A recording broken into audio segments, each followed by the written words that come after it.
امام تو کہتے ہیں اے رضا خود صاحب قرآن ہے مداح حضور. ہاں اللہ پاک ان کی شان بیان کر رہا ہے.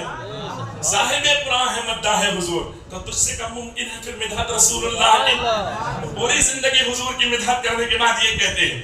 تو ہم تو اتنا کچھ بھی نہیں کر رہے ہیں. ہم تو اتنا کچھ بھی نہیں کر رہے ہیں, تھوڑا تھوڑا کر رہے ہیں, وہ بھی فیضان ہے. بولنے کا سلیقہ آ گیا, بولنے کا سلیقہ آ گیا.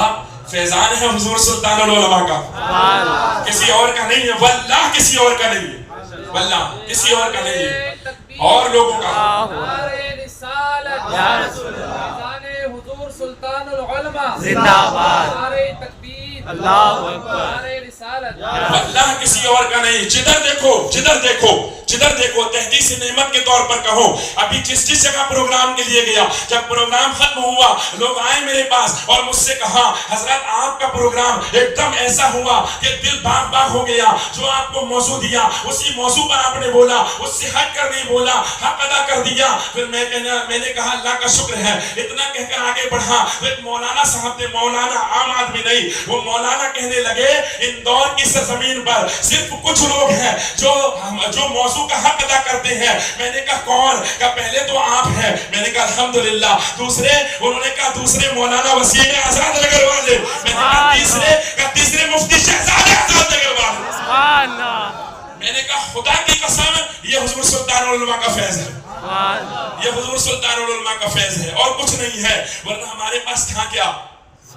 جدھر جاؤ فیض لٹاتے ہوئے نظر آ رہے ہیں. تحریر کبھی پڑھو نا فیس بک پر کسی کی, جب تحریر لگتی ہے کہ تحریر دیکھنے کے بعد ایسا لگتا ہے یہ تحریر حضور اعلیٰ حضرت کے کسی چاہنے والی کی ہے. جب اس تحریر والے کا انتخاب کرو اور تھوڑی سی تحقیق کرو تو پتا چلتا ہے کہ یہ زانو ادب طے کر چکا ہے مفتی شوکت حسن صاحب کی بارگاہ کے اندر. یہ اندازہ ہوتا ہے حضرات. جدھر سے بھی دیکھو جدھر سے بھی دیکھو الحمدللہ. تو میں یہی کہہ رہا ہوں کہ ہم تو رات بھر بولے, ہم نے تو کیا ہی کچھ نہیں, ہم نے تو کیا ہی کچھ نہیں. ہم نے کیا کیا؟ ہم نے کچھ کیا ہے؟ ہم نے کچھ نہیں کیا. کیا تو امام احمد رضا نے, کیا تو امام احمد رضا نے ہے. اور میں اپنی مرضی سے نہیں, یہ نہیں کہ مطلب میں ان کا مرید ہوں اس لیے بولوں, بلکہ یوں ہی کہوں گا کہ ایک دور تھا جب امام احمد رضا کی تحریروں کا جواب کوئی بھی بد مذہب نہیں دے پاتا تھا.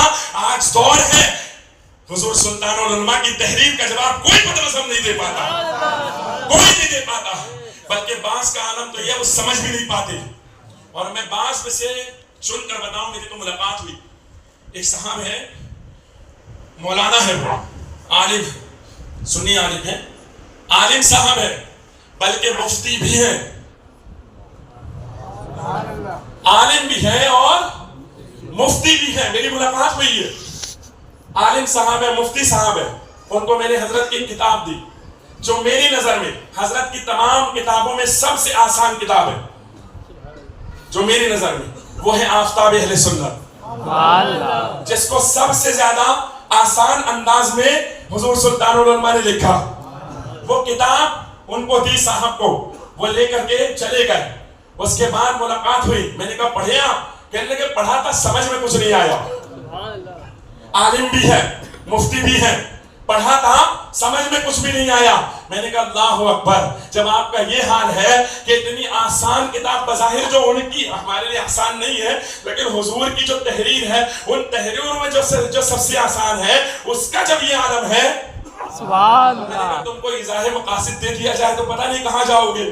ہاں تمہارا یہ حال ہے, یہ مفتیوں کا حال ہے, لیکن یہ فیضان ہے حضور سلطان العلماء کا. زبان پر لگام لگا دی حضرت نے, ورنہ میں بھی بولتا تھا, جی بھر کے بولتا تھا, جتنا چاہے اتنا بول جاتا, یہاں سے بھی وہاں سے بھی, لیکن لگام لگا دی حضور سلطان العلماء نے. اور یہ بھی فیضان میں کہوں گا, اور میں کسی کے احسان کو چھوڑتا نہیں, اس کے احسان کو زندگی پر مانتا ہوں. یہ مفتی شہزاد صاحب ہے. جب میں اندور آیا, حضرت سے میری ملاقات ہوئی تو انہوں نے کہا آپ سب کو چھوڑیں, صرف حضور کو پکڑیں, صرف ادھر پکڑے بس. انہوں نے یہ کہا تھا, یہ ان کا احسان ہے. جب میں نے ادھر پکڑا, 4 سال سے جو لوگ دیوبندیت کے گٹر میں ڈوبے ہوئے تھے, میرے رشتہ دار, جن کو میں چھوڑ کر بیٹھا تھا, میرے پیر نے کہا سمجھاؤ. جب میں سمجھانے لگا, صرف 6 مہینے میں سب نے سنیت قبول فرما لی.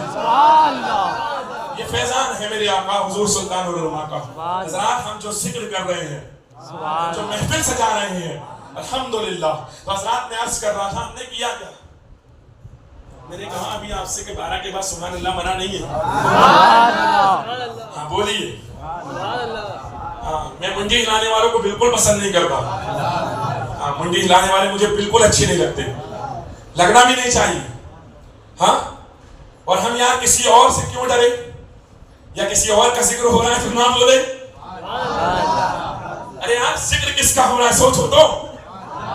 ذکر کس کا ہو رہا ہے جس کی سلطنت آسمان میں بھی ہے, زمین میں بھی ہے, سرا میں بھی ہے, اس کا ذکر ہو رہا ہے. ذکر خدا میرے آقا سرور کائنات کا ذکر ذکر خدا.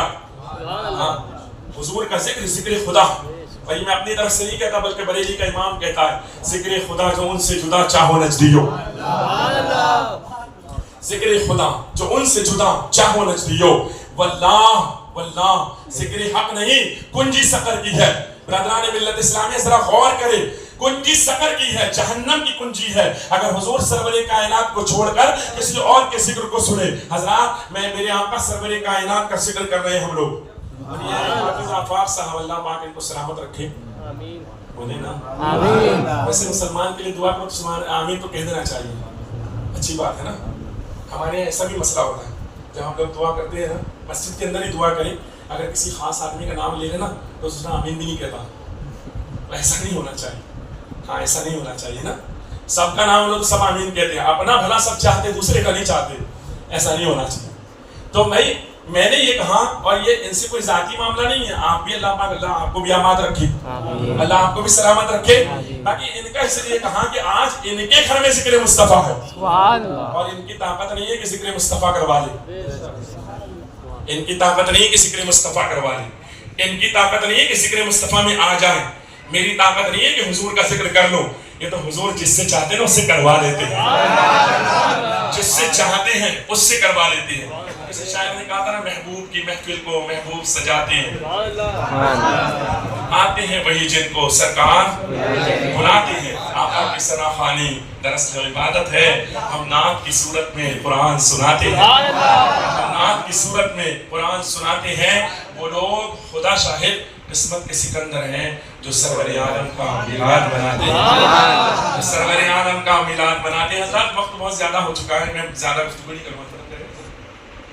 ہاں وقت زیادہ ہو چکا ہے اس لیے میں نے چند باتیں عرض کی ہے. پھر کسی وقت موقع ملا تو آگے گفتگو کریں گے. اللہ تبارک و تعالی ہم سب کو